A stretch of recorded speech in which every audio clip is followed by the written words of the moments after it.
something people talked about in the 60s and the 70s, and why I talk about it now. But I think, and I hope that as a result of what I have to say here today, you might change your opinion about that particular topic. I'd like to, of course, commend you for your celebration of African history, of African American history.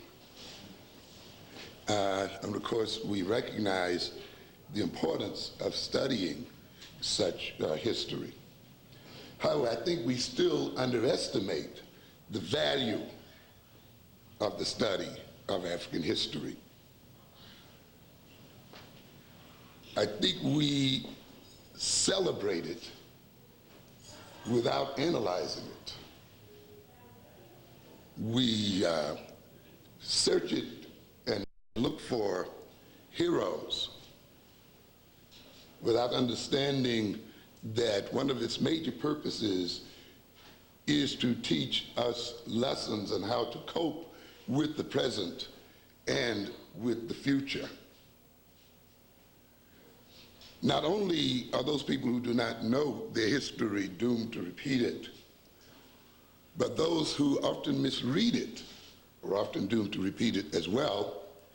And those who misread and perhaps fail to read it at all may not have a chance to repeat it at all. And I think we have reached this point where our failure to understand history is going to put us in a position where we won't have a chance to learn it again. The survival of our people is at the crossroads today. And our study of history then should be about more than celebrating our heroes, about more than celebrating the struggles, than just keeping eyes on the prize. And those are valuable things, obviously. But we must look at history in terms of coming to understand our current and our future obligations and what must be accomplished by those things. If we're not careful, we will be beguiled by our study of history.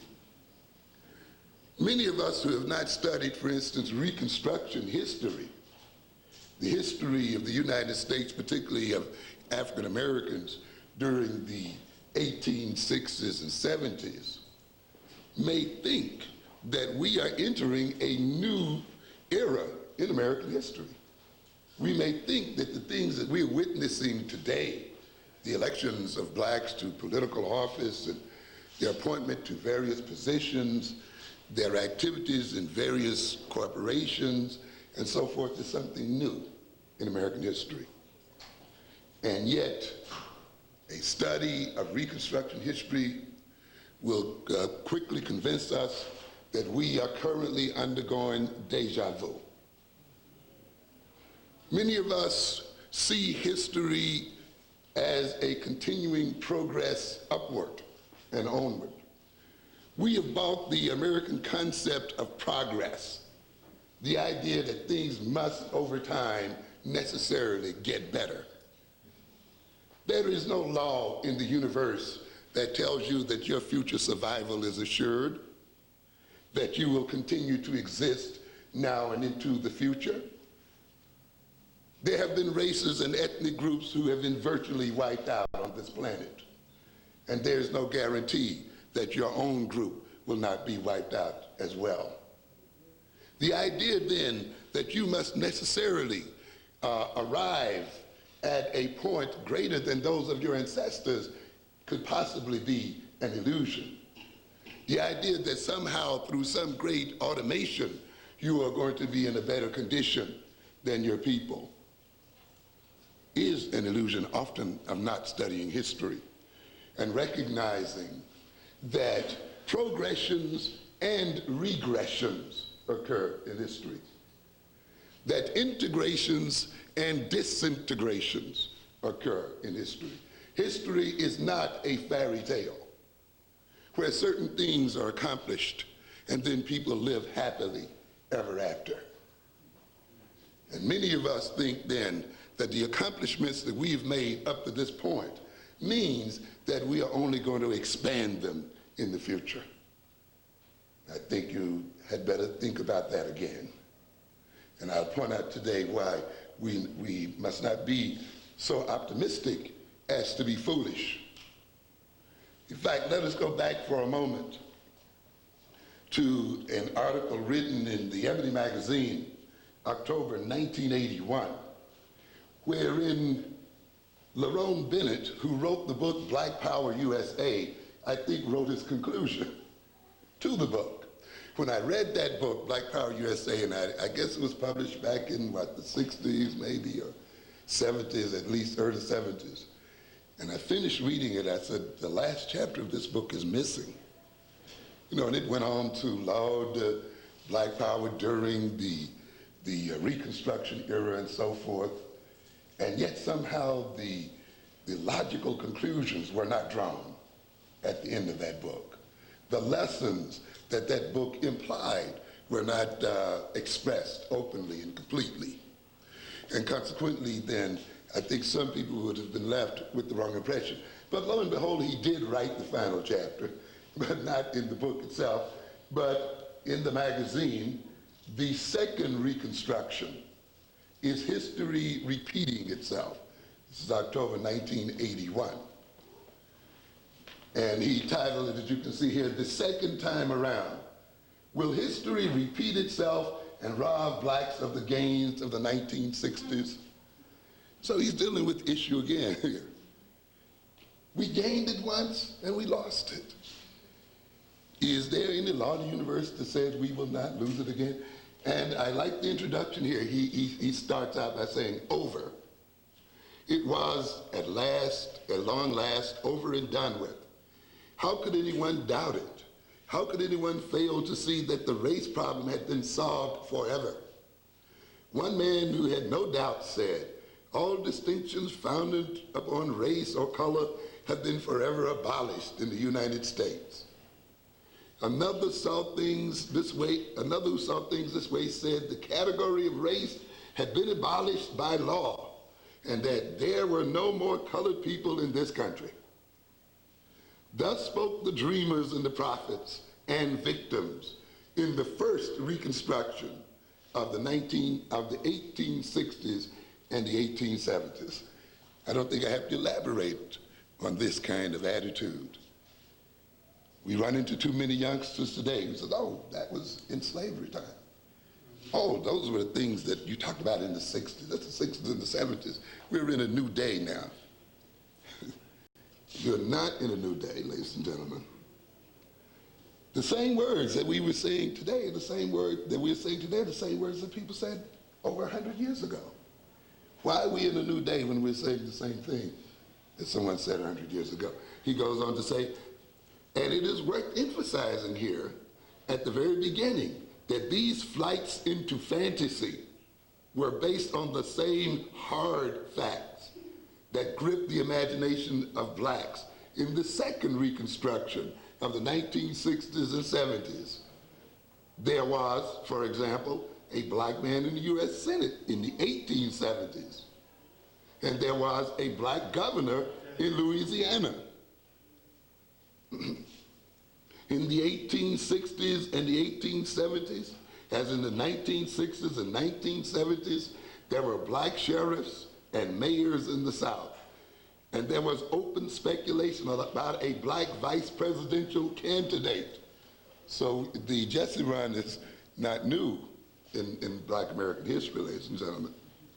There was moreover a network of civil rights laws that seemed to settle the issue beyond all possibility of dispute or recall. Same kind of situation we talked about here today when you try to tell our people that laws don't protect anyone. And there are so many of us who believe that fair housing laws and anti-discrimination laws and civil rights laws and voting laws and so forth guarantee our freedom. What an illusion. What a flight into fantasy. Laws are no stronger than their enforcers. And the same people who pass those laws are the same people who are responsible for enforcing the law. And if the people then who enforce the law no longer decide to do so, the laws then are of no value and have no power. Ultimately then, fairness rests, and the fairness of treatment rests, not in laws, but in the activity of people, and in the attitude and consciousness of people. And if people who are responsible for enforcing those laws change their attitudes, then the treatment of those people whose freedom is protected by those so-called laws is now changed as well. You cannot put your faith in a white man's law and in laws enforced by whites. I have warned people many times that if it comes one day where the society has to make a choice between feeding white children and feeding black children, no amounts of civil rights laws or any other laws on the books will prevent those people from feeding their children first. It is a silly faith that we have then in laws. And for people in the 1970s and 80s and 90s to still rest their freedom on the basis of laws, when the very history itself shows us that this cannot be done, we must question their sanity and what they have learned from the study of that history. There was, moreover, a network of civil rights laws, he said, that seemed to settle the issue beyond all possibility of dispute or recall. Back there, 100 years ago, there was a federal law protecting voting rights in the South. Does this all sound vaguely familiar? And there was a national public accommodations law. So the public accommodations law didn't begin with the freedom rides, ladies and gentlemen, in the 1960s. We had those back there in the 1860s and 70s as well. So such, in broad outline, was the racial situation 100 years ago in the 1860s and 1870s, when racism was forever abolished in America for the first time. It was a short forever. And of course, I'm not going to read you the whole piece, but there are just segments in here I want to sort of quote, such as almost every schoolboy knows, the first Reconstruction ended in a major historical catastrophe that wiped out the gains of the 1860s. As a consequence, it required 100 years and oceans of blood for black people to climb back into the political plateau they have occupied in the 1860s and 70s.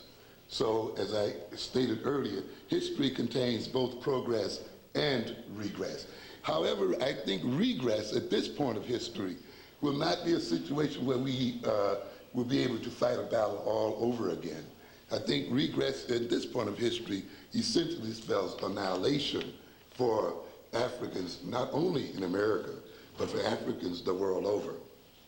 For as I said, he went on to say in Black Power USA, and as Du Bois said before me in Black Reconstruction, Reconstruction in all of its various facets was a supreme lesson for America, the right reading of which might still mark a turning point in our history. So consequently then, as I stated earlier, we must read the history correctly. The mere approaching of history in terms of the celebrating of personalities, to a good degree, while important, is also a misreading of history as well. We must not only celebrate Martin Luther King and the others, we must look at the lessons that history teaches us. He mentions here a war on poverty that went on in the 1860s and 70s, the Freedmen's Bureau, and putting on the book civil rights laws, which were in some instances stronger than the civil rights laws passed in the 1960s and 70s. In the wake of these events, there was an explosive growth in black consciousness, and blacks made political gains which surpassed, in many instances, the political gains black made in the 1960s and 70s. A lesson that says what, ladies and gentlemen? That the election of black men and women does not secure the salvation of African people. And that the election of black mayors and governors and your getting jobs for white corporation in no way assures the survival of black people. And we cannot make then the progress of black people synonymous with your qualifying for degrees and your getting jobs downtown. And we must wake up to this possibilities, because we've had this game played on us before. At one time, in fact, black legislators were in the majority in the South Carolina legislature. In the same period as in the comparable period in the 1960s and 70s, poor whites received social and economic benefits rich whites had denied them. Once we got in, we were even good to the poor folk. We set up public school systems and a whole lot of other things. The key element, and he goes on then to talk about various other things, but I think we should keep in mind here a number of things. If you have a chance, read this particular article, because I think it's very, very important. And this, I'll conclude by reading this. Long discussions about the morals and educational qualifications of blacks obscure the main point: power or the lack of power. I want to repeat this: power or the lack of power. The worst thing that can be said about some leaders of the Reconstruction period is that they did not seem to understand that the only issue was power. We don't talk about that issue very much today even. It seems to frighten many of us. One final point is relevant to an understanding of the power realities of the social movements of both the first and second Reconstructions. In both cases, social and political leaders failed to provide the economic balance that made political balance viable. No one understood this better than the black masses of the 1860s, who said in marches and demonstrations that their freedom was not secure without a firm economic foundation.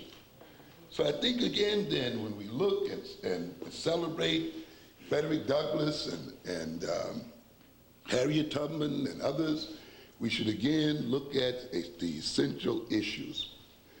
If, as I will emphasize a bit later on here, your education in this institution is not about gaining real power, not jobs, because your jobs do not represent power. Not getting elected, that does not represent power either. Buying your houses and fine clothes does not represent power either. If it is not about real power, you are being miseducated and misled, and you will die educated and misled. If your study of black history is merely an exercise in feeling good about yourself, then you will die feeling good. The study of history then must be more than the pumping up of your self-esteem and the pumping up of your pride. Those things are important, but ultimately those things are not the means by which we will save ourselves as people in this world. We must understand the tremendous value of the study of history for the gaining of power. That's why we study history. History has very practical outcomes and very practical meanings. Why is it, do you think, that the other people object to your putting in an African curriculum in New York City schools? Huh? Do you think it's merely because they hate you?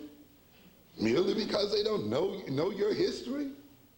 Merely because they're prejudiced? If you think so, you're sadly mistaken.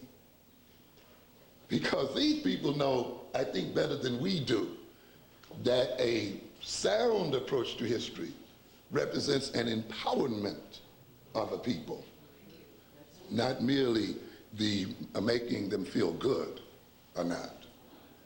And I read a long piece this summer in the New York Times about the efforts of many blacks to push the African curriculum on college campuses, particularly in California. And of course, one of the white instructors there indicated very clearly that this is about power. They recognized it right away. This is about power, not just about including black people in the curriculum. The way this history will be taught and projected represents who will be in power and who will rule whom in this world today. So consequently, as we raise the issue in New York State about the inclusionary situation, you will see then the aspects of white supremacy raising its ugly head. Some of you, I'm sure, are familiar with the current so-called controversy. In the City Sun this week, there is an article called Regents Face Controversial Report on Minorities. And the writer here, David Bowder, is makes some quotations from letters received by the regents and others objecting to the inclusion of African history and other people's history into the educational curricula of the state of New York. One woman worried about the destruction of our Western culture. She recognizes it. The destruction of our Western culture. Another woman criticized the regents for a disgraceful anti-white proposal. The inclusion of the truth about African people in history represents an anti-white proposal. On a certain level, though, she's not wrong. And on a certain level, the statement about the destruction of Western culture is not wrong. Because Western culture, the enslaver of African people, the destroyer of African people, the degrader of African people should be destroyed.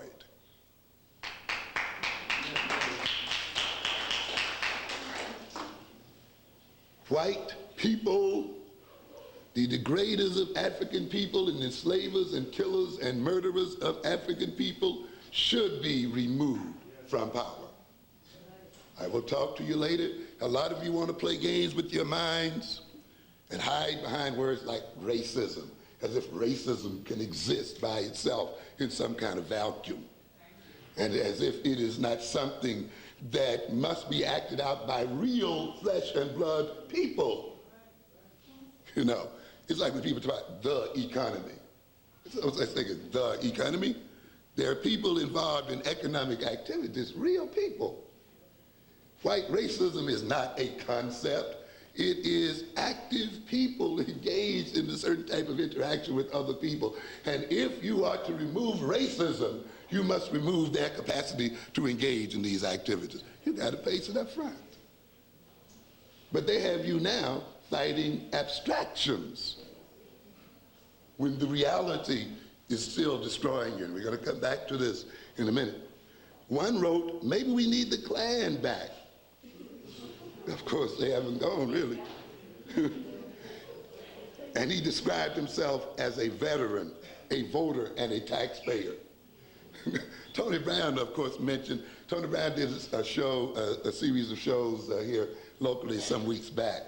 And as a result of that, he wrote that many white friends think that black people don't pay taxes.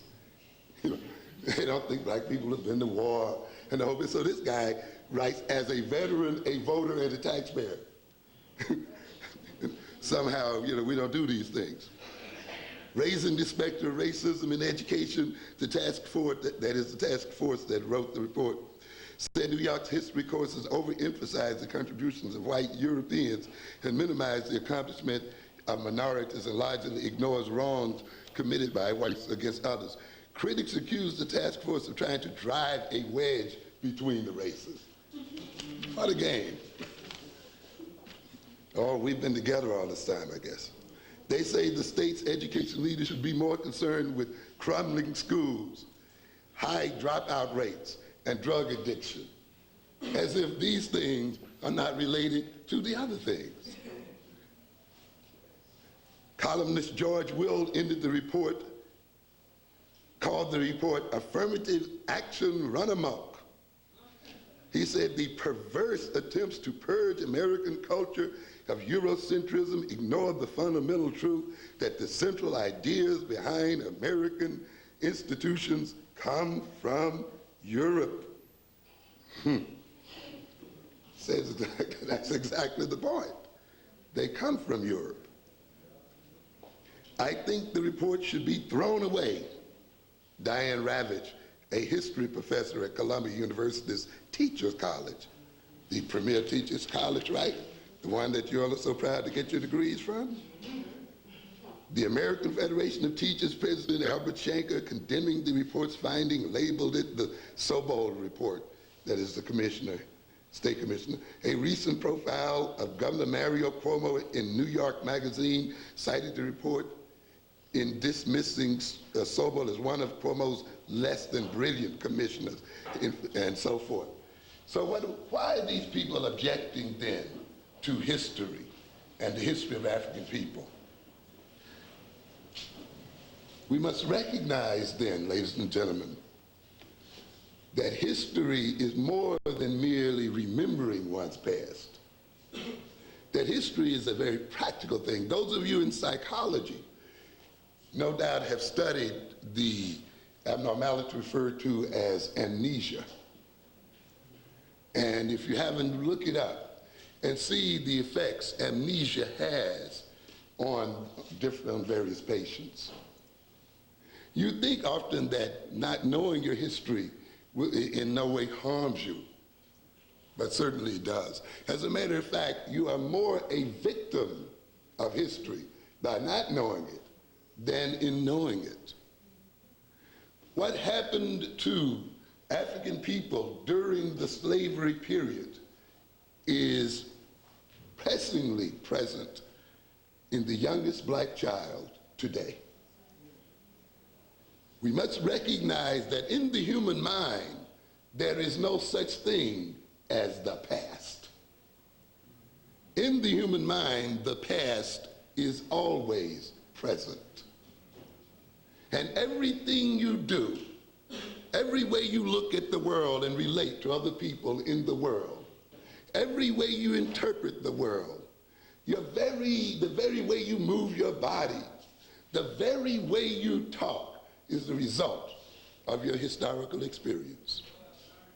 When we talk about the so-called black dialect or the way black people talk, it's just not merely a way we communicate with each other.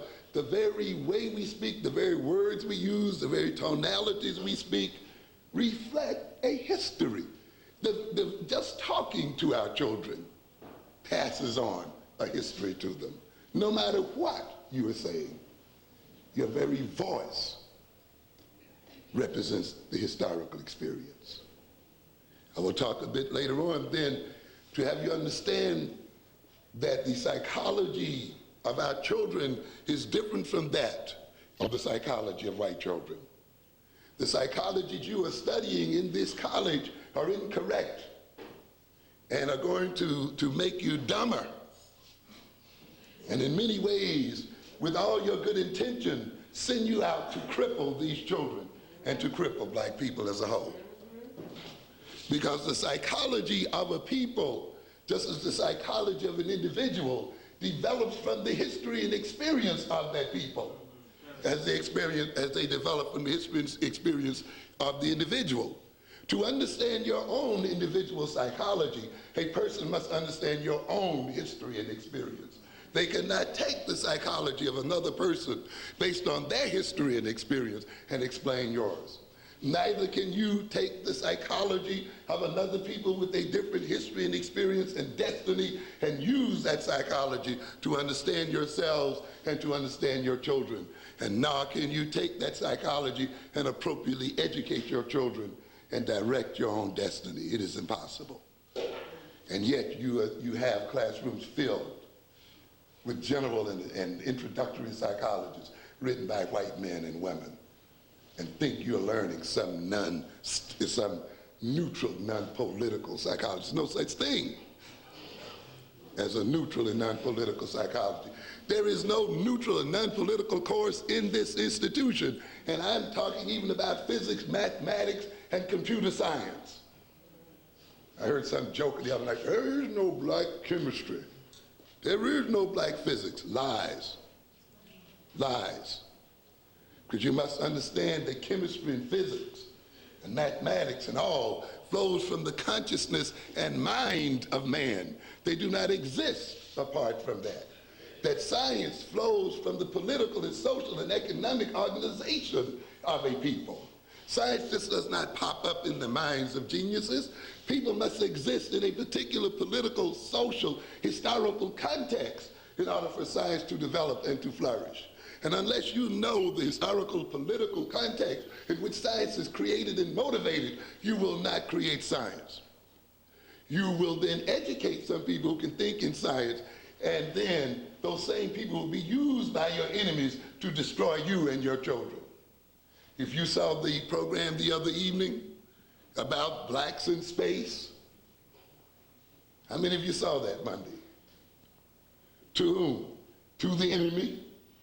So that enemy taking advantage of those advanced cameras that they invented, taking advantage of the moon vehicles and so forth they invented, can from 500 and 600 miles out in space rain death and destruction on black people on this earth.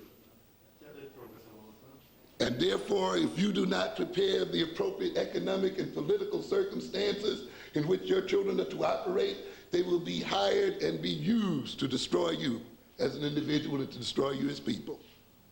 And I will talk to you later on when you look at a Colin Powell who sits at the head of the Joint Chiefs of Staff, so-called leading the American Armed Forces, and the very first time he leads the forces, he leads them against black people.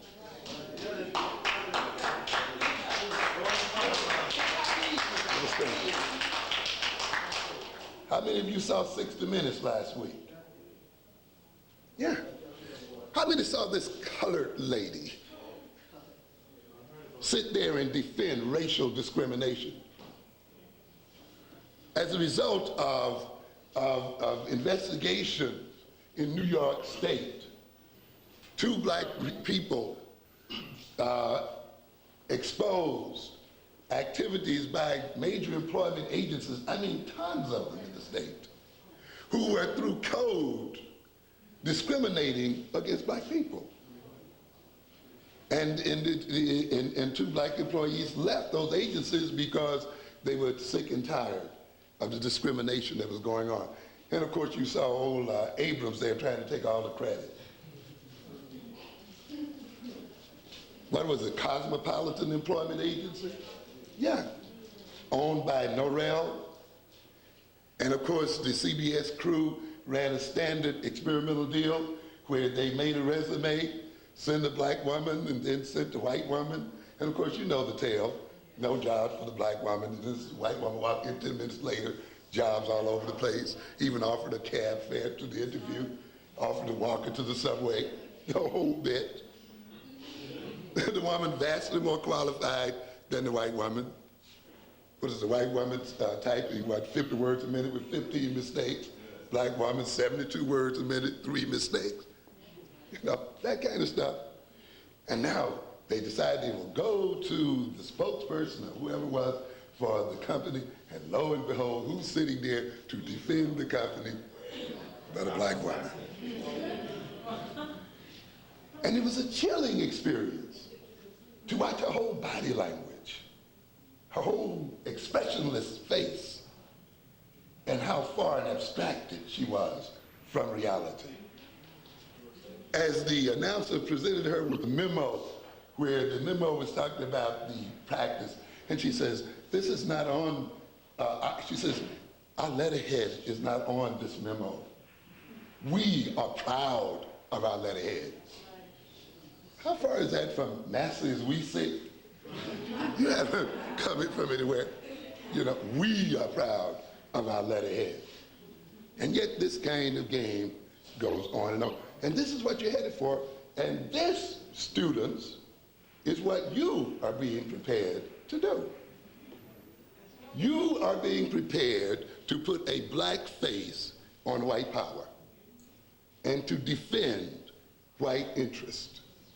And you must be ignorant of history or misread it in order to play this kind of game. And that's one of the reasons why they don't want it put in there correctly and have it correctly understood.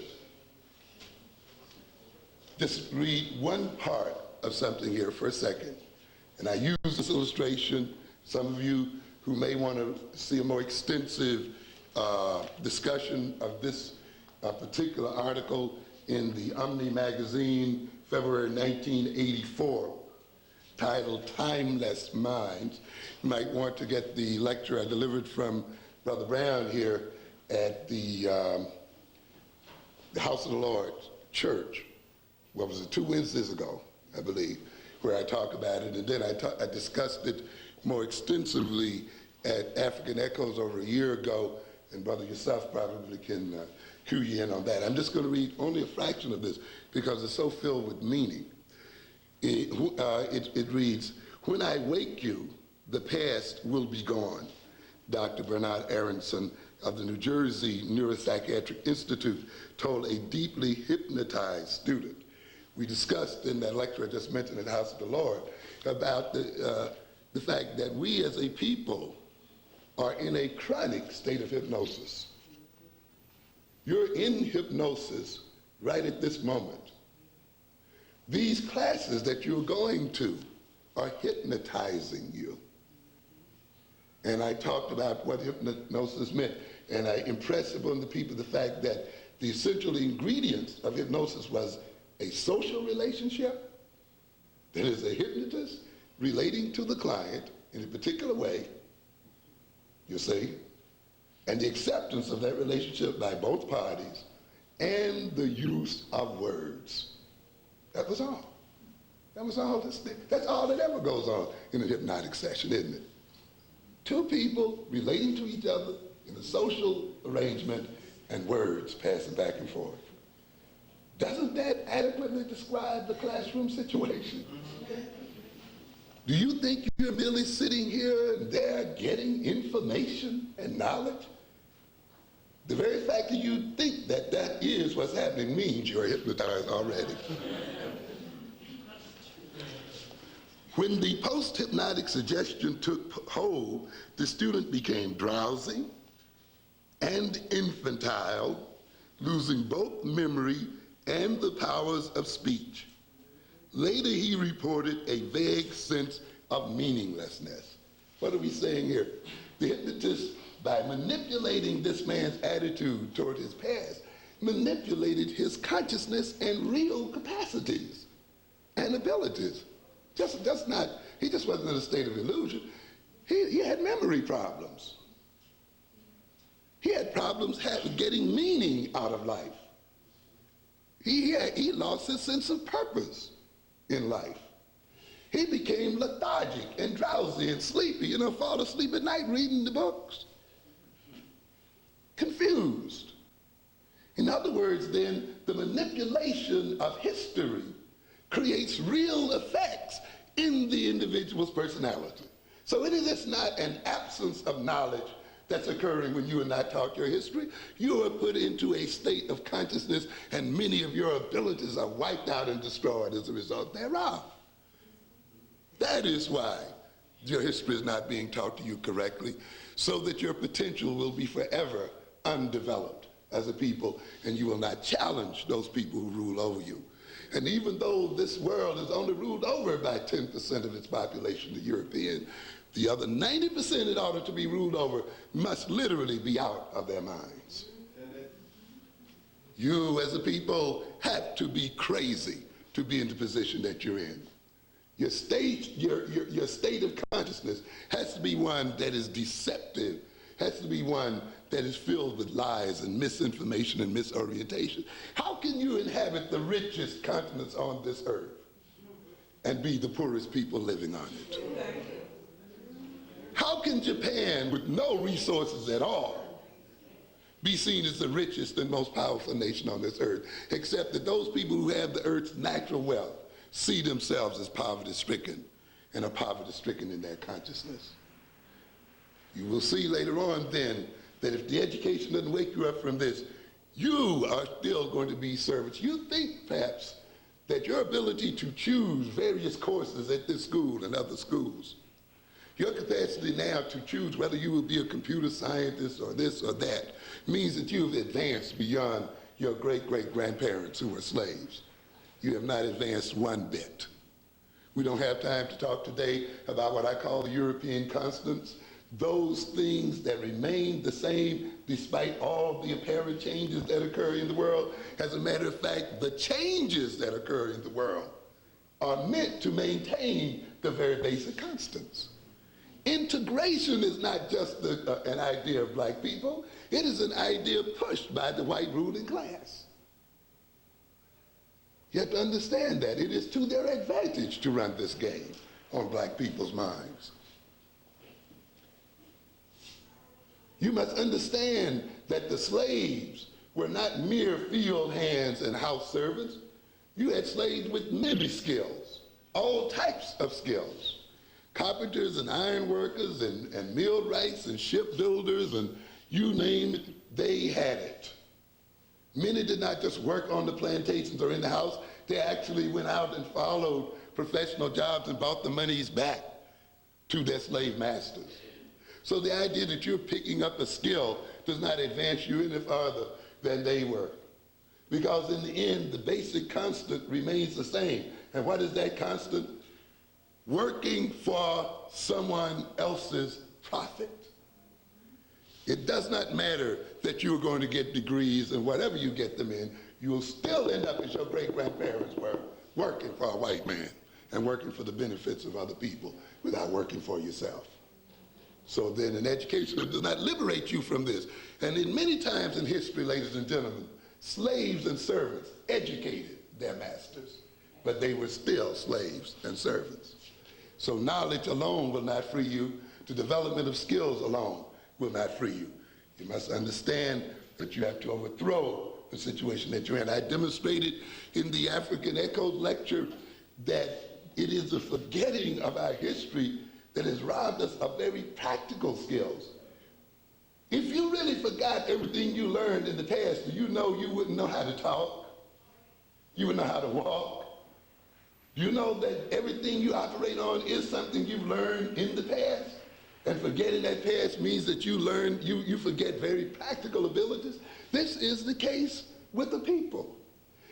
The Koreans and other Asians and other groups are defeating African Americans in their own communities economically by using the oldest African economic techniques that's ever been around.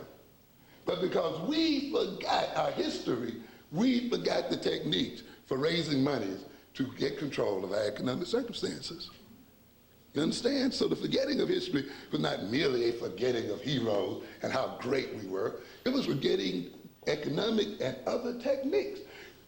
When you read the history of Shaka Zulu and others, you will learn political science.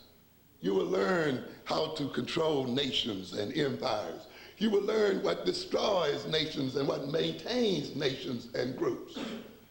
You learn then statecraft, administration. You learn all of those things because those things are embedded in the history of our people. When you look at the black family today, I see many people talking about the black family without first of all defining what the family is and what it's about. Starting a discussion assuming that a family is what Europeans say it is, without having any knowledge of the relationship between family and social and political circumstances and historical circumstances, without going back and studying the history of African families. Because if you study the history, you will recognize that Africa presents a whole host of family styles and orientations from which we now as a people can choose so that we can create a strong black family today and tomorrow. This is real. This means children being loved. This means children being cared for. This means children being appropriately educated, children being fed, and so forth. So the knowing of that history and the understanding of that history is not merely then a celebration of lost heroes. It is essential to our very functioning and our very survival as a people. And it is essential ultimately to the overthrow of those who rule us. And they are more aware of it than are we. So we must understand the lessons of history, and we must study our past. What is the past? Where is the past? Is it nothing which was something? Is it something left behind, discarded, detached, forgotten, without influence, and thereby of no account? Does it or can it exist outside the mind and memory? Or is it not present in our genes? What I'm saying here in a minute, when I talk about black children are not children who happen to be black. The very color of your skin is a historical statement, just not a coloration. It represents hundreds and thousands of years of evolution. The very genes that you carry in your bodies are not merely the mechanism and biochemical means by which your body is maintained and shaped, by which you took on shape and form. Your genes contain the capsulized history of black people since the very beginning of time.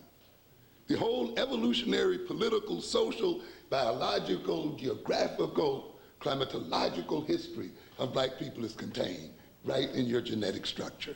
And therefore our children carry the total history of black people right in their bodies today. And therefore their blackness and their bodies then are not merely bodies that have been colored.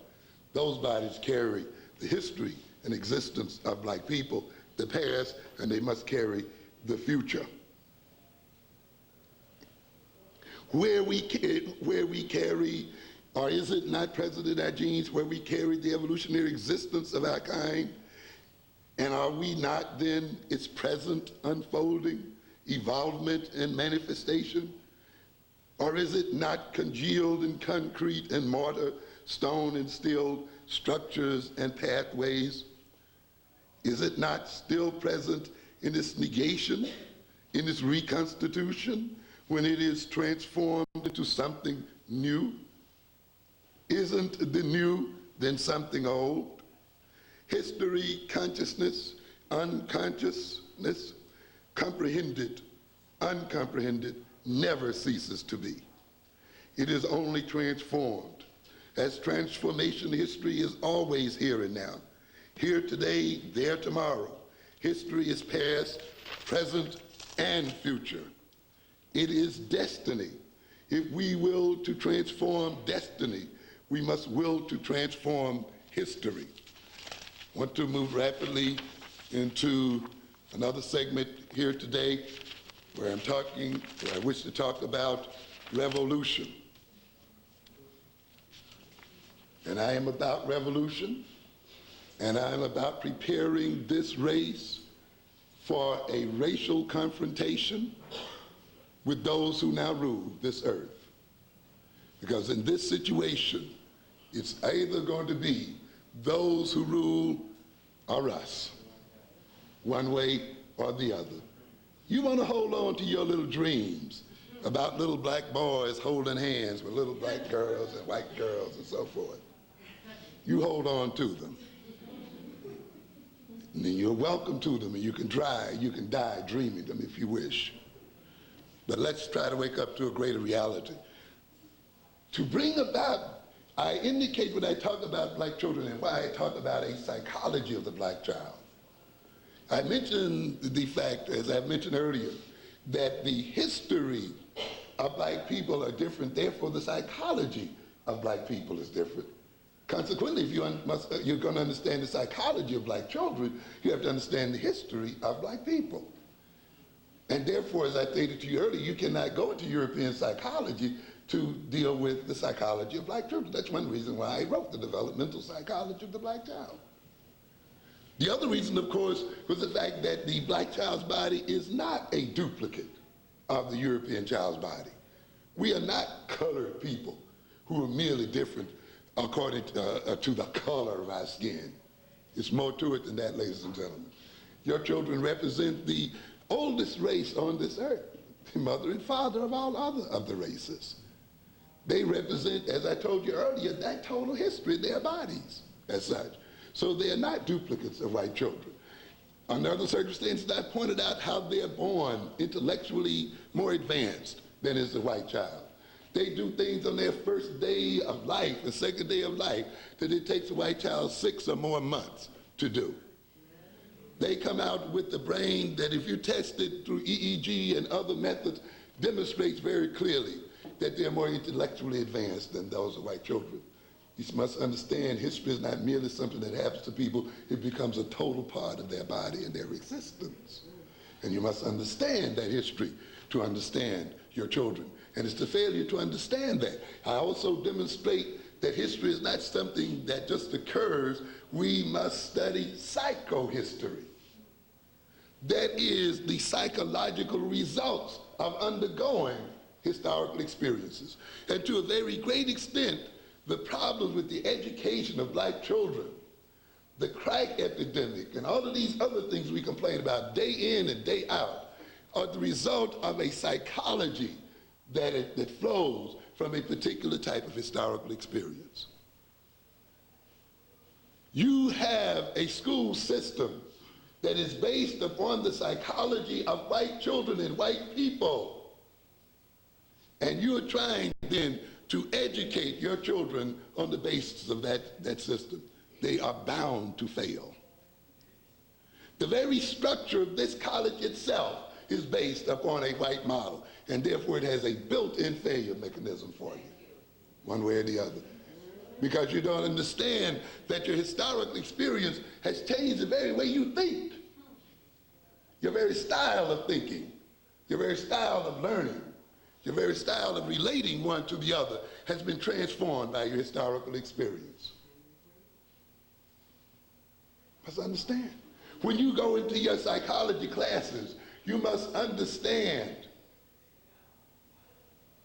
that in order for the European to maintain his rulership over the world, even though he's 10% of the world's population, he must keep black people in a particular state of mind.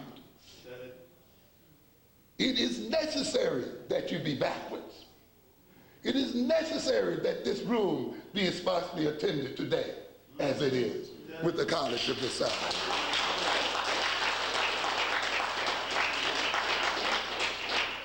You must avoid things that have some meaning to you and flock toward things that are destructive to your future. Or else we wouldn't be oppressed, ladies and gentlemen. Don't you understand? Oppression rests on people going places and enjoying pleasures that destroy them, and who are excited by nonsense and bored by stuff that they should be learning. Don't you understand? That is the foundation upon which the oppression of a people rests. You think that your being here or not being here is an expression of your freedom of choice. It is an expression of your enslavement. In this world where things are backwards, those who are oppressed must feel freest when they are most enslaved. Yeah. And this is the result. But if you don't understand the history, people will say, well, why do we act like this? Why can't we get along? Why can't we do this? Why can't we do that? No people are born the way they should be for a culture. Every culture does what? Trains, teaches its people to be what it needs to continue its existence. You cannot turn your children over to other people and turn yourself over to other people and expect to be the right people for yourself. You're out of your minds if you think so. Those people are going to educate you in their interest, and I don't blame them. Understand? You get run over by buses and tractors and everything to put your children in the hands of an enemy that tells you, I don't want to be bothered with them, I don't believe in them, I hate their guts, I intend for them to stay on the bottom forever, and you just make all kinds of sacrifices to push them in there. And then you wonder, they can't read, they can't write, they're so misbehaving. Don't you know you have to be in that position if you're to be ruled over? You think it's going to be the other way around? But somehow we try again and again to accomplish the same thing by the same failing means. Don't you know that is the premier sign of neurotic behavior? Doing the same thing over and over again despite the fact that it fails time and time again, and your only solution is to try it harder and harder and harder. That's just the essence of neurotic behavior. And yet we fall for it. Every maladjustive characteristic that you find in the black personality, the inability to get along one with the other, the inability to be reliable in our relationships one to the other, the inability to trust each other, you see, the inability to really love each other well and deeply, the lack of self-confidence, the lack of self-acceptance, the rush we get from buying from other people other than ourselves and so forth. All of those things have been implanted in the personality, and they serve economic functions, and they maintain a power situation, ladies and gentlemen. They are not things that just happen to be in your personality. They have been instilled through a historical brainwashing into the personality. So that people can say, well, you're free to develop businesses, you're free to do this, but the problem is you don't trust each other enough, you go through it, so you can't pull it together. And you have to understand then that a black psychology, an African American psychology, must begin at the political necessity for African Americans to be crazy, not with Pavlov's dogs. You must understand that even the demonstration of psychology in terms of dogs is a political game, right? You think when Skinner writes about rats and cats and rats and things like that, he's being non-political? Got another thought comment. You have to recognize that you are the rat. You understand? That your ghettos are the Skinner boxes. That the relationship between the experimenter and the rat is a power relationship. And the rat is conditioned because of the differences in power between the rat and the man. And that the rat becomes conditioned and changed as a result of the fact that the man has control of vital things in his life. And if you think you can let another people feed you and water you and clothe you and hire you and so forth, and they not transform you like that rat, you got another thought coming. And if you don't learn that in your psychology class, you are being made dumb.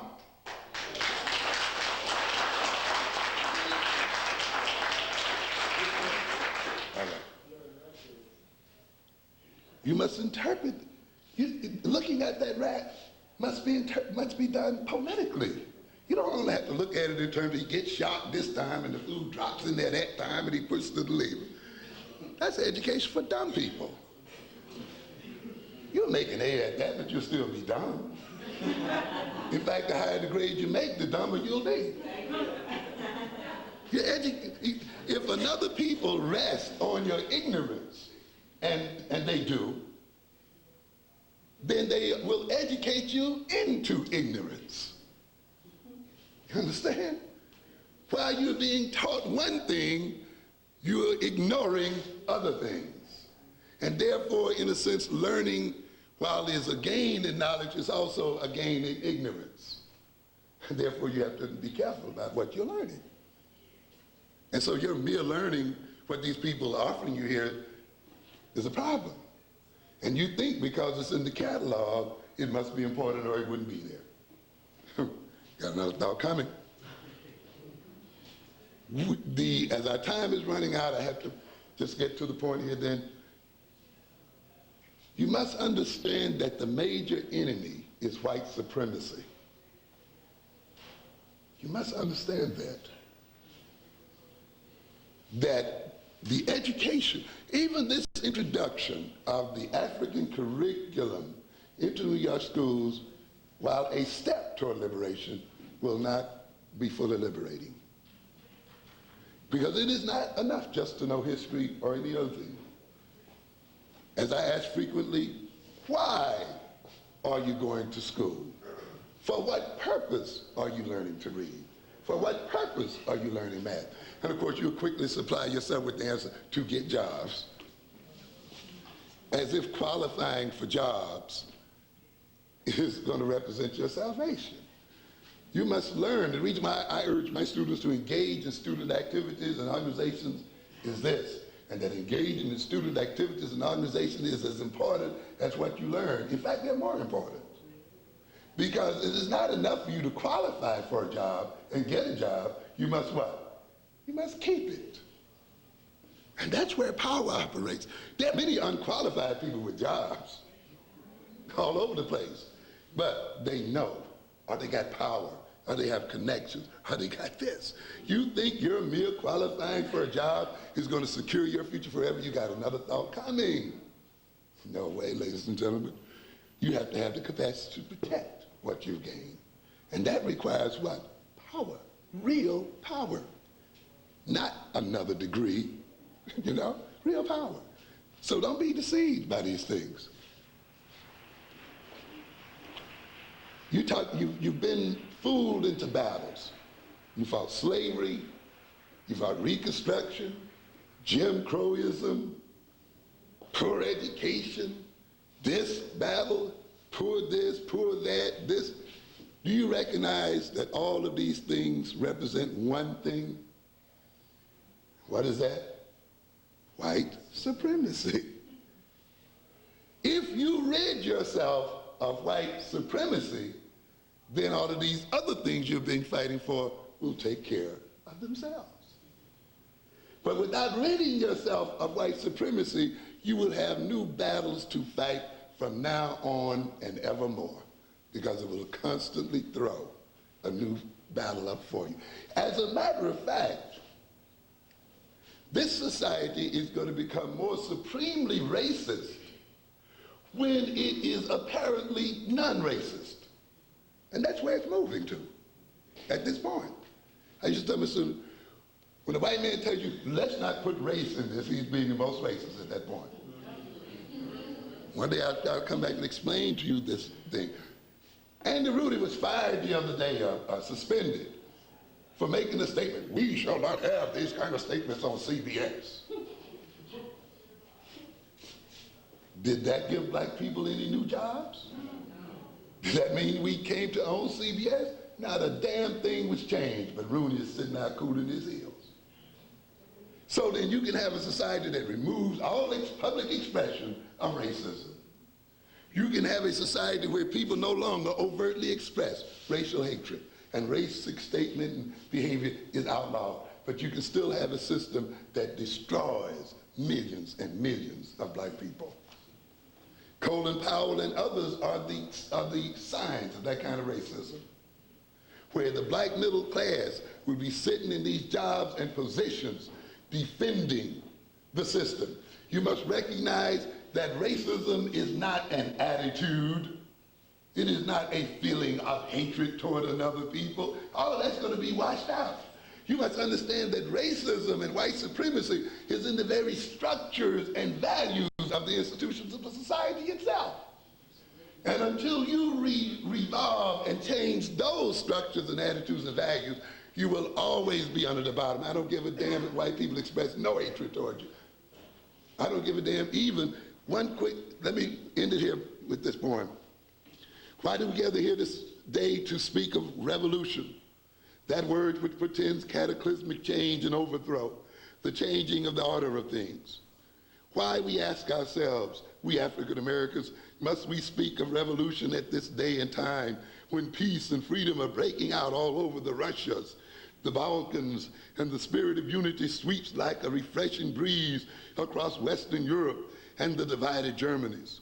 When in South Africa, Mandela has thrown away his shackles, when in North America there is no longer the color line, where Jesse runs for president, Colin Powell marshals the world's mightiest war machine, a land where Dinkins and Maynard Jackson and Wilson Good and Smoke and Young and Bradley ruled great cities, where Wilder governs a great state, where Africans, men and women, sit as ministers in presidential cabinets, don robes of justice, and take their places among the directors of America's global and multinational corporations, where Reginald Lewis places TLC on the Fortune 500.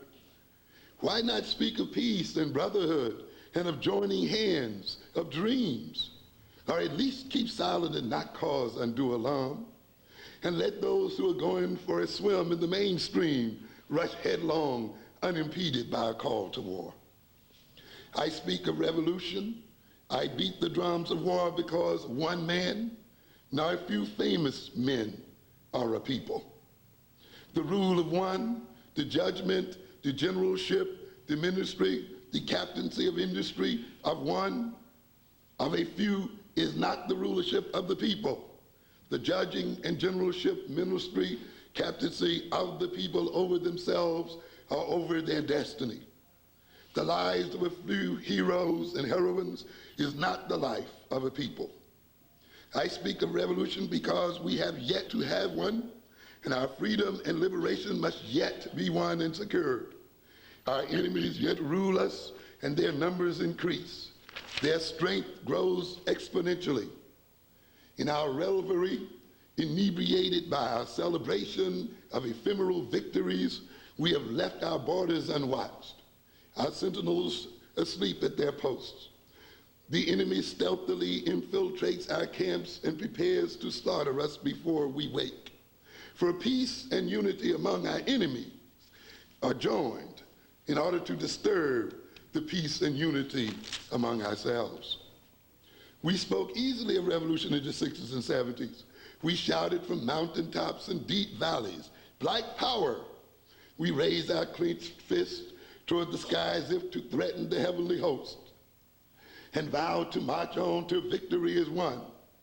Is victory won the reason we no longer sing our battle hymns, we no longer study war, and have retired our uniforms and fallen out of our militant formations?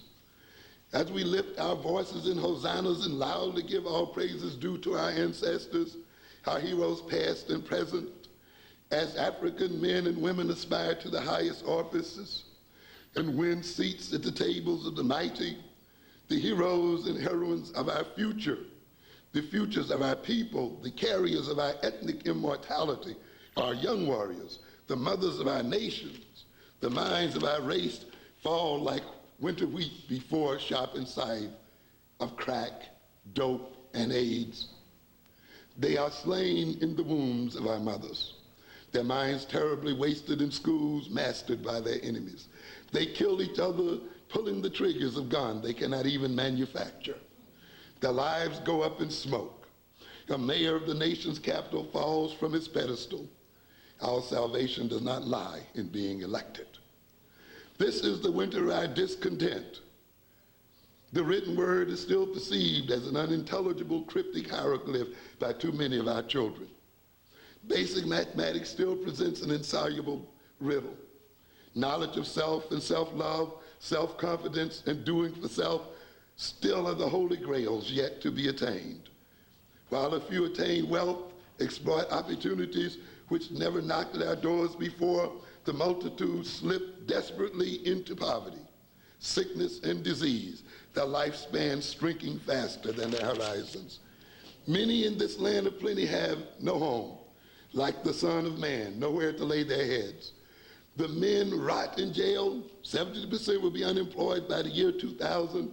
Their unfathered sons die in the streets. Their daughters sell their souls to the highest bidders. Their children are bearing children. The people are becoming childish.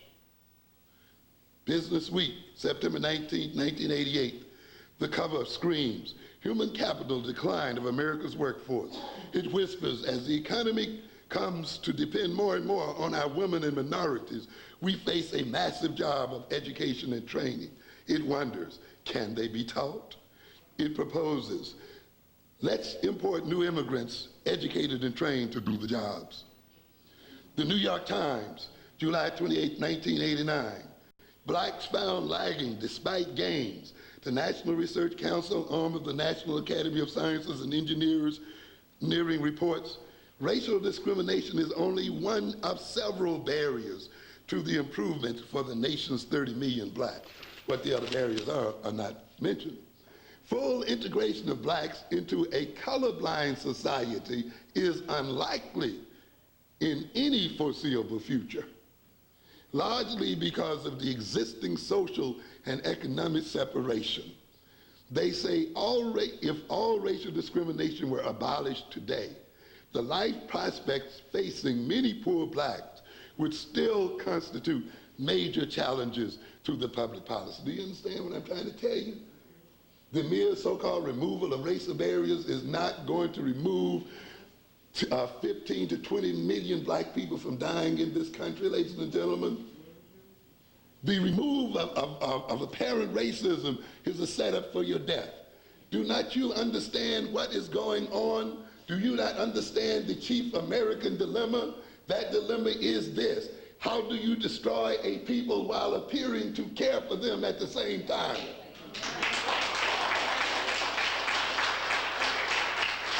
And you can see it working itself out as such. You destroyed them by making it appear that they are destroying themselves.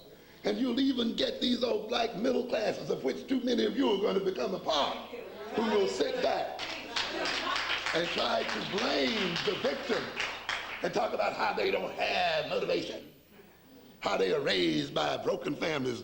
Broken families are not the reason for the failure of black children. You must understand that. And teenage pregnancy and so forth are not the basis for the miseducation of black children. Don't believe that lie. But as I've told you before, in order to be in the condition you're in, you must be backwards and take the lies for truth and truth for lies. That's the only way it can happen. Is the dream becoming a nightmare? The chairman of the Xerox Corporation calls it the making of a national disaster. Former chairman of Procter & Gamble Company fears the creation of a third world within our own country, as if we didn't have one already. Chief Executive Officer of Johnson & Johnson says it is the American dream turned nightmare. The Times went on to warn the students who are most at risk are children from minority groups, the same youngsters who will fill 56% of the new jobs that will open up between 1986 and the year 2000. If we played this game right, we could take this country. I'm telling you, we could take it. Many of these African people try to say, well, I ain't gonna do nothing in America. I'm going back to Africa. You don't have to go back to Africa. Have you ever thought about taking this one over? You're in the position to do so, ladies and gentlemen.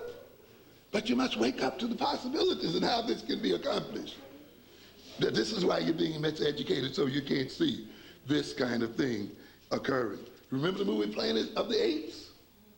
Yeah, a symbolism. To a great, one day the apes woke up and realized that they were doing the majority of the jobs, that the whole system was based on their labor, and they asked themselves, why then must we be slaves and servants when we can be the rulers of the system? Don't you know you're in the same position today, ladies and gentlemen, the young men and women? You don't have to prepare for a position of service in this system. Don't you know that if you understood international politics and other things, you could take over this nation itself? Does that frighten you? Live with it. America is developing into it. America is developing, I know, I'll be one quick step. America is developing into a nation of educational haves and have-nots, who are fast becoming employment haves and have-nots. This polarization follows racial lines, and the effect on the economy and the country could be devastating. Is this the promised land our prophets saw from the mountaintop? The Times heralded on Monday, September 25th, 1989. On the 29th, they reported employment agencies have discriminated against job applicants who are black, Hispanic, female, and deemed too old to hire by systematically steering them away from jobs that have been reserved for whites, and the principal targets were black. Flashback, Newsweek, February 22nd, 1988, $2. Special report, the Pacific Century, is America in decline? Remember, when the price of cotton went down, the number of blacks hung went up.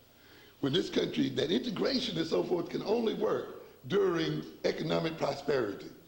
When this country declines economically, you will see changes in racial attitude. I don't care what kind of laws you have.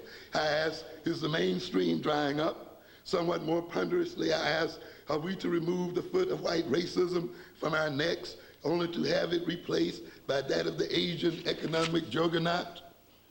Ouagadougou, Burkina Faso, January 29th, Pope John II arrived today in the struggling land and begged affluent nations not to scorn Africa's hungry millions. How, he pleads, would history judge a generation that, having all the means to feed the earth's population, refused to do so with fratricidal indifference?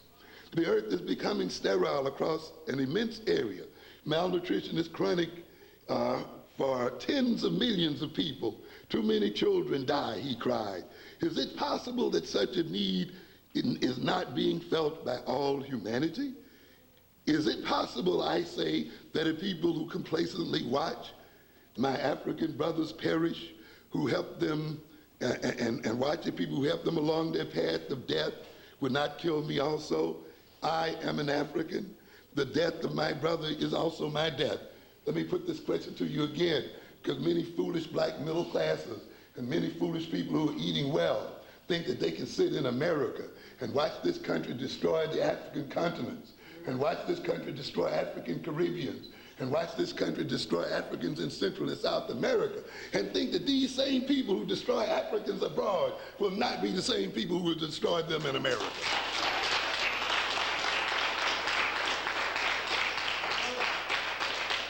There are fools in this country who try to claim that they are not Africans, who claim that they do not see color, as if their not seeing color makes any difference in the world. Simply because you don't see color doesn't mean somebody does not see you as color, and that's the issue.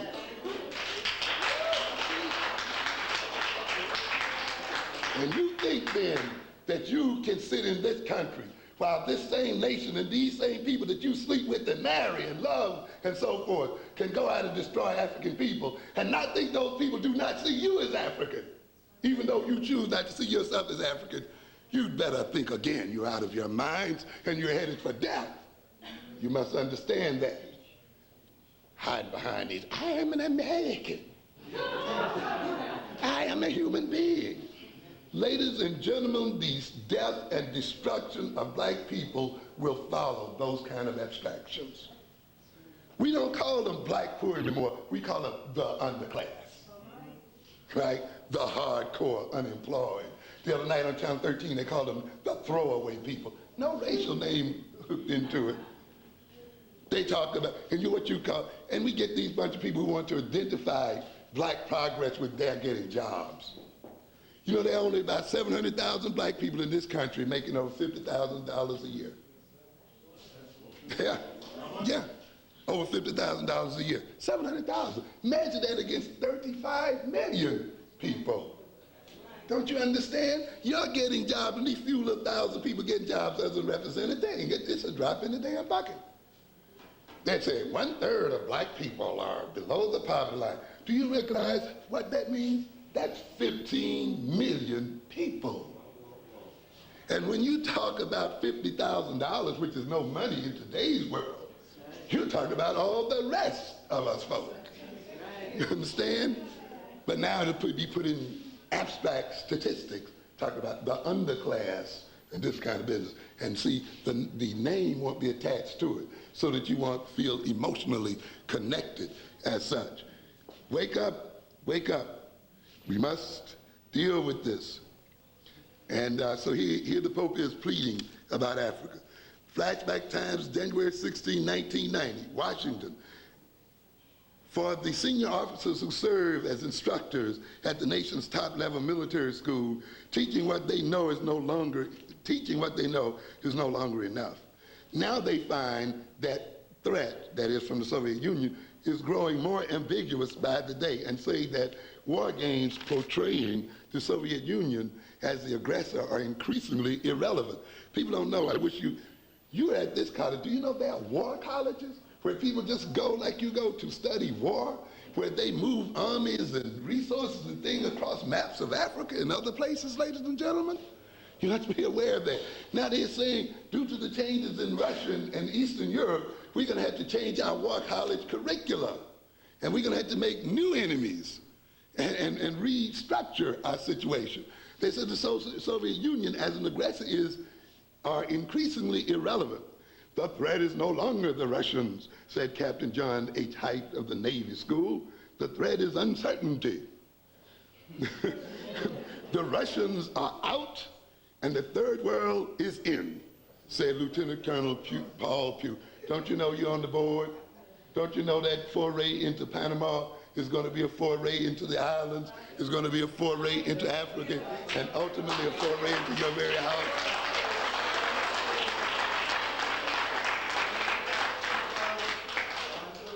It is no accident that as Dickens gets elected and they are grooming power for a vice presidency, making him an honorary white man,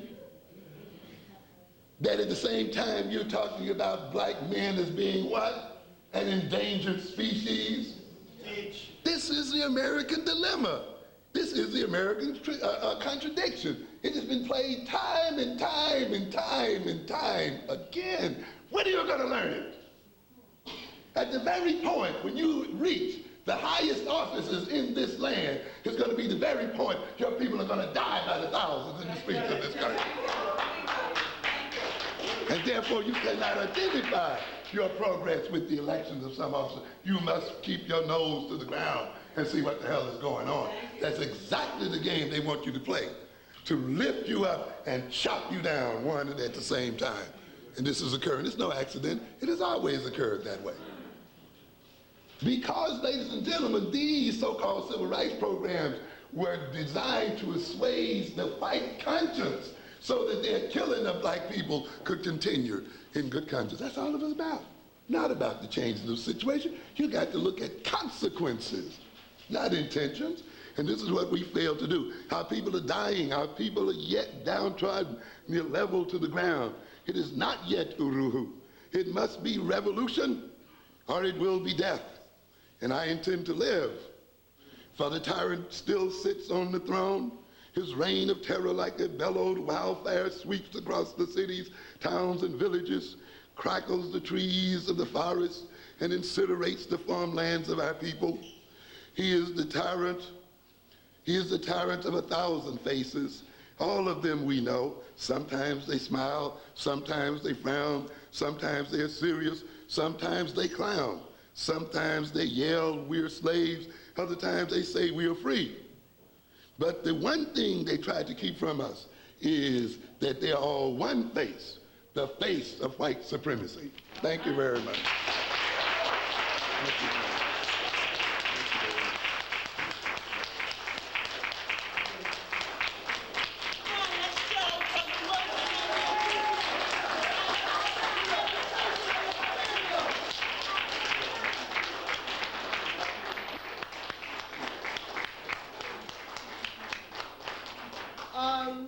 We have about 5 minutes. Maybe we can use it for a couple of questions.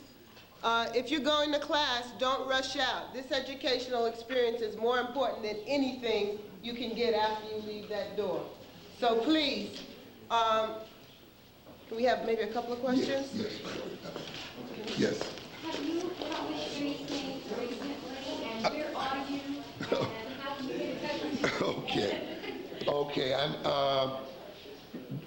around March, let's say end of March, April, I will have 2 publications out, one on black violence, which is essentially ready now, and another dealing with enhancing the intelligence of black children, and the third one dealing with with European psychology and the diagnosis of black clients. Around the end of summer, I will do a book on the education of black children and lay out an outline of what Afrocentric education is about and deal with the concept of intelligence.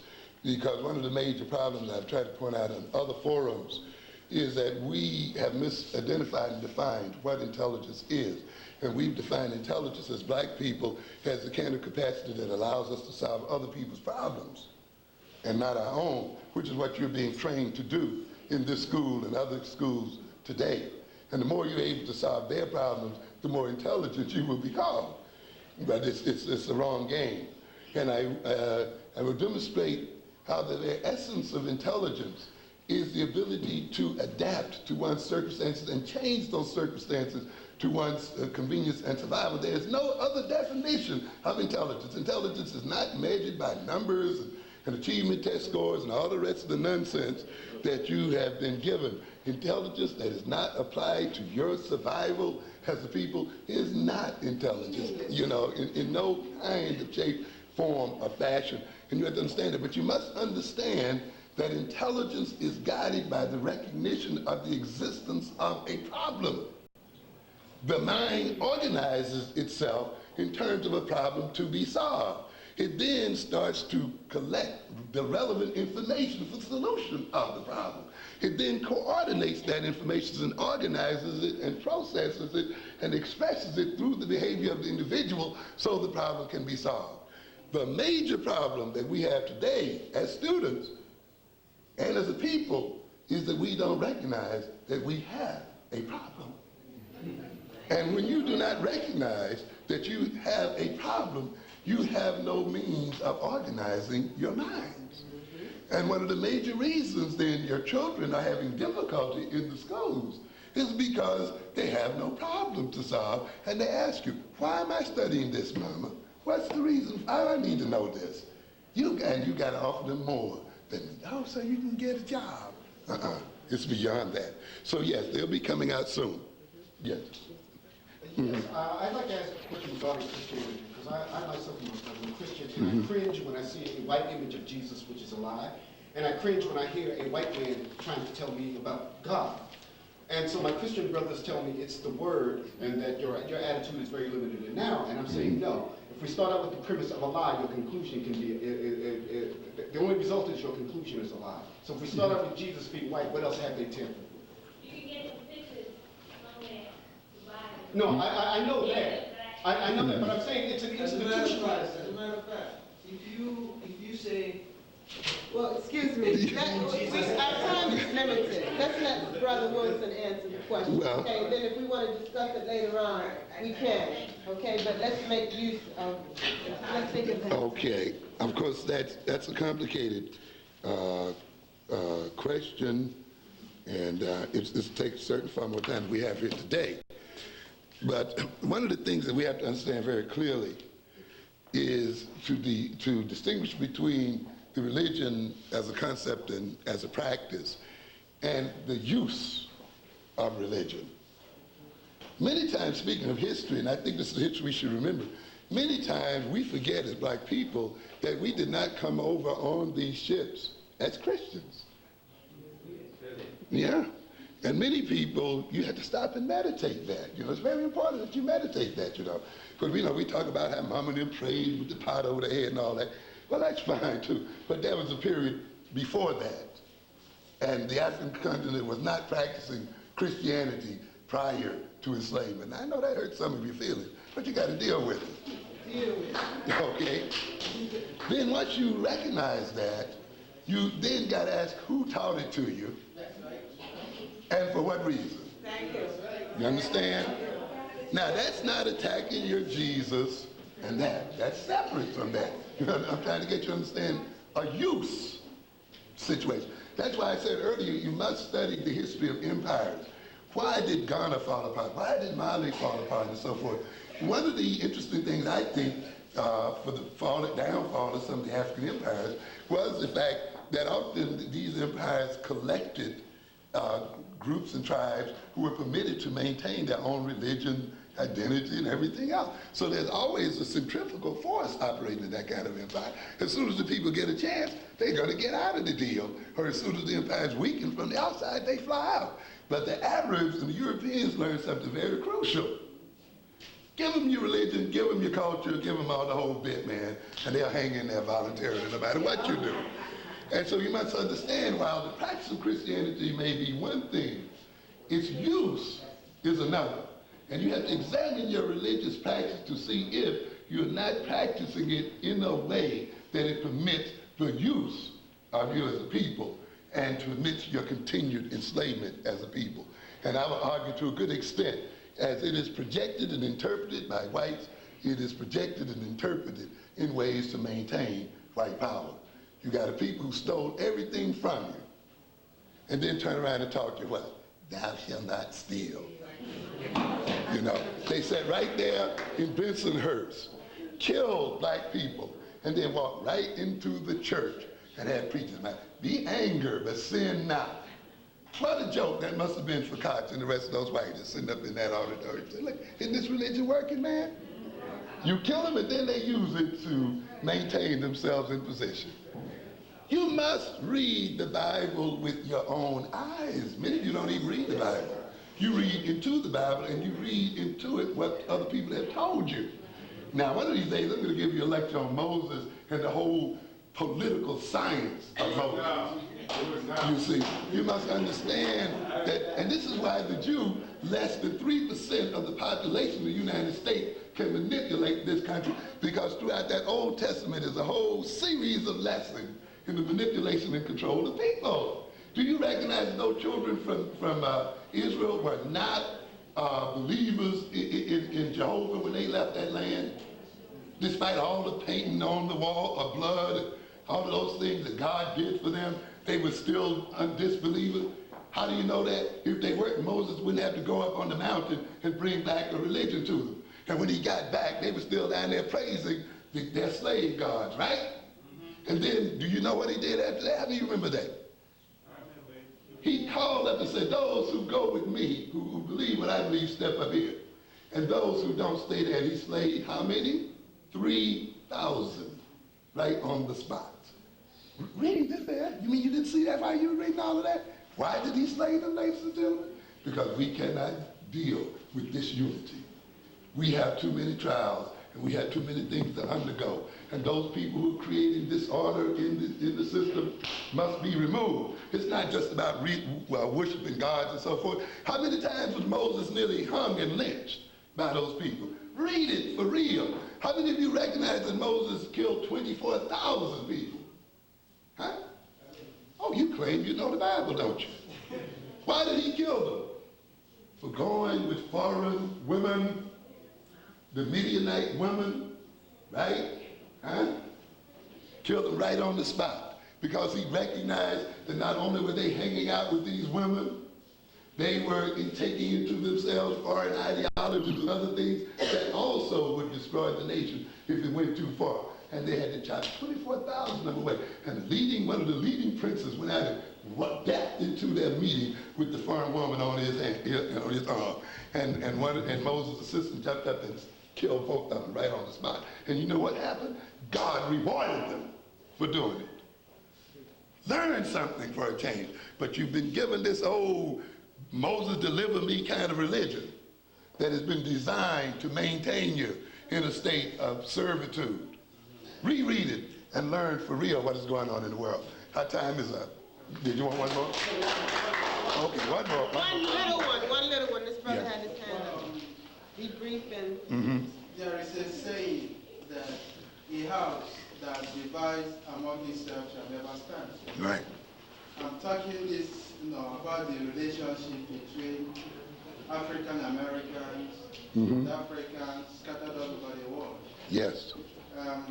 The white man brainwashed the African Americans that they were sold by the Africans at home.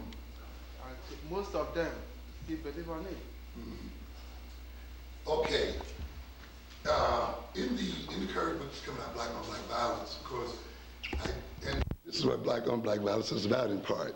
The attitudes of antipathy that exist among us as people, and therefore move us toward the murder and killing of one another, and at the least of not cooperating one with the other. And of course, this has to be the case, as I said earlier, in order for this system to remain in power. Once we understand, and this is the value of understanding the psychohistory of the people. And by the way, African Americans are not the only ones who have been brainwashed. This system is a global system that we are dealing with. The brainwashing has occurred to black people all over the globe. You see, that's the reason why I tell some other black people who want to run to Africa so quick. You think you're going to get away from the white man by running to Africa? You got another all kinds of white man is everywhere. This is a global system that you're dealing with here. And therefore, this brainwashing has been wholesale. Now, Chinwezu, who wrote the book The West, and the rest of us, will argue, and does argue, that Africans on the continent did participate in the selling of Africans to the slavers.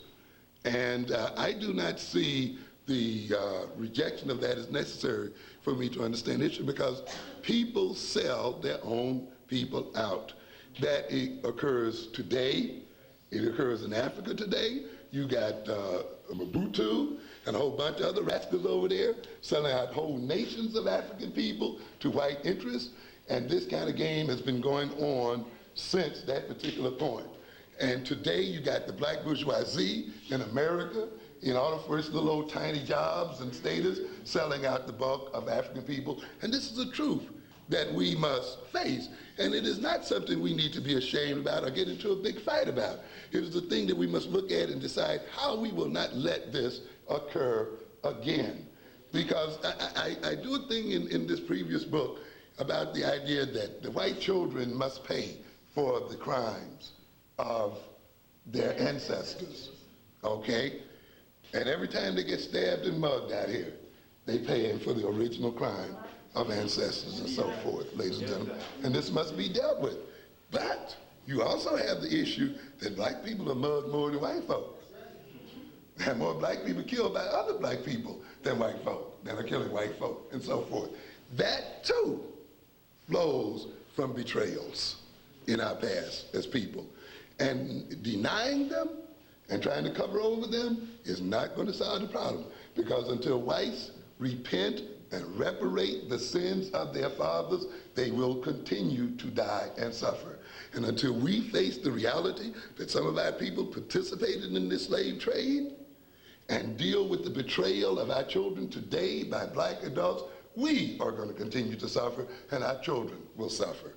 And the thing that we have to recognize then, that in the education of African children, you have to recognize, once you understand what history has done to us, then you know what your educational curriculum is about.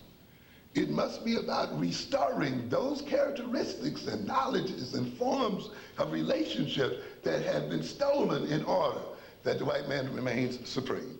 Thank you very much for your attention.